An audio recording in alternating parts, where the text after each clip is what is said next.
প্রিয় দিনই ভাই ও বোন, আপনি যে কষ্টগুলোকে বুকে নিয়ে হেঁটে চলেছেন, কেউ হয়তো তা দেখে না, কিন্তু কেউ সাইলেন্টলি দেখছে।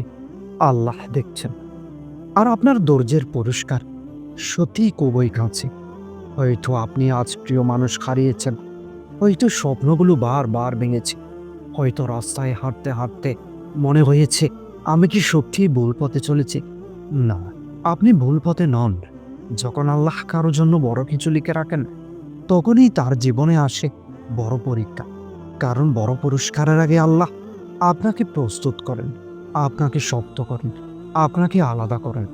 কষ্ট হচ্ছে মানে আপনি একা না, দোয়া মূল্যহীন মনে হচ্ছে মানে কবরগুলো খুলে যাচ্ছে না, বরং আকাশের দরজা খুলতে চলেছে। শুধু আরেকটু ধৈর্য, আর একটু সাহস। ঘন অন্ধকারের ঠিক পরে আসে ফজরের আলো। আজ আপনি লড়াই করছেন বলে খুঁজছেন, কিন্তু শীঘ্রই এই লড়াই আপনার গল্প হবে। মনে রাখবেন, আপনার ধৈর্যের পুরস্কার খুবই কাছে। শুধু থেমে যাবেন।